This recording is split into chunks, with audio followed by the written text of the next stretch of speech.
Hi everybody, I'm Zach Nunn, coming to you from the Iowa State Senate. So with me today is one of our strong advocates who have been leading just a very important effort here, Tiffany Allison. Tiffany, could you introduce yourself and talk to us about what group you lead right now? Sure, my name's Tiffany Allison and I'm a domestic violence survivor and the executive director of Soaring Foundation, which is a nonprofit here in central Iowa that advocates passionately for victims of violent crime, and we work on safe and proactive landscapes in the community against victimization.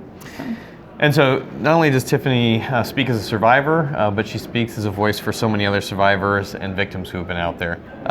Tiffany, share a little bit, as much as you feel comfortable, what got you so passionate about this? So, I felt like in my normal life prior to victimization, I had a pretty good idea of how the criminal justice system worked. But after I got involved in an abusive relationship and had some incidents occur where law enforcement became involved and I started going through the court process, I realized that I had a very skewed view of what that actually looked like, and I didn't feel like I was able to protect myself. I didn't feel like I had all of the information that I needed in order to do that. And so based on my own experience, I found out going through the court process that my offender was a repeat offender, that I was not his first victim.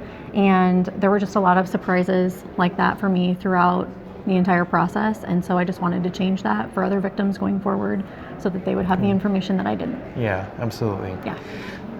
Tiffany comes to us as an everyday citizen who is trying to make better public policy for the state of Iowa. Last year, when I was chairman of Judiciary Committee, we built on a bill that really worked on what it means to be a habitual violent offender, somebody who's convicted time after time after time in separate courts for heinous acts against other individuals in our state, and making sure that they serve a sentence for that time that they've been violent. They're not getting out released early for good time served or for other parole reasons. Now, Tiffany, talk to us a little bit about what legislation we've worked on together at the State House, but where we've moved forward in Iowa. Sure. So last year we passed a third strike domestic violence, harassment, stalking, and unauthorized placement of GPS bill, and that bill did a lot of things, some of which you mentioned. It lessened good time for people who are on their third strike for those offenses. It made it easier to prosecute stalking in that it just it lessened the degree to a reasonable fear instead of fear of bodily injury. And it also made it illegal to track a victim using a GPS device without their knowledge, which, to most of the public, I think that was a surprise that wasn't already absolutely correct. A law. Right. So. Now we are here in 2019 moving into a new senatorial session. I serve on the Senate Judiciary Committee and Vice Chair of Judicial Appropriations. One of the big things we're looking is building on the success that we've already established. Talk to me, you've got two very powerful bills that you're looking at this year. Sure. Share with us what we should be looking for this session. So we have two bills. The Violent Habitual Offender Bill, which is similar to the bill that we passed last year. However, it's a broader scope. It's for any crime against a person, robbery, burglary, homicide, domestic abuse, sexual assault, kidnapping. We just want to make sure that we're treating those offenders who go through the system and go through rehabilitative efforts and come out and they still feel like this is acceptable behavior and they go on to harm additional people.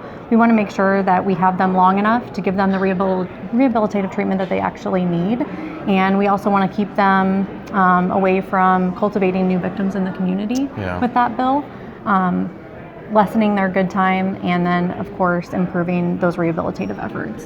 So, and then the other bill that we have is the lethality GPS legislation. Very important. And this is tell really everybody what neat. lethality is. Yeah, so exactly. This is really cool because this is something that we rarely get to do, which is a proactive step instead of a reactive step with law.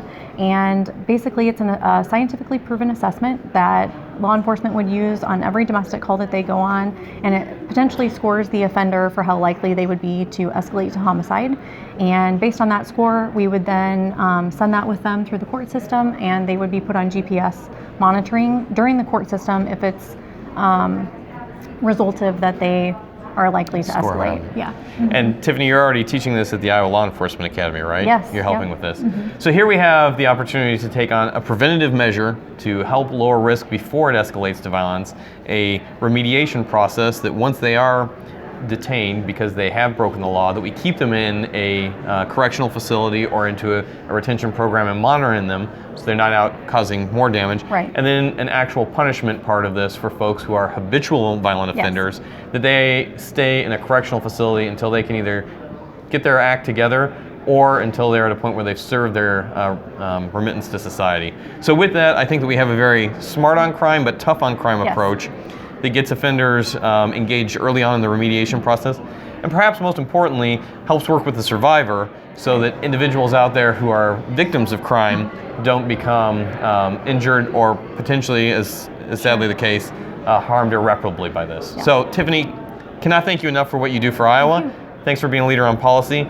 And please, if anyone's trying to get a hold of you, what's your organization? What's the best way to get a hold of you? Sure. So I can't talk. Our organization is Soaring Hearts Foundation. Our website is www.soaringhearts.org, or you can email me at tiffany.allison@soaringhearts.org. Check the comments section. We'll have that down there for you. Thanks so much.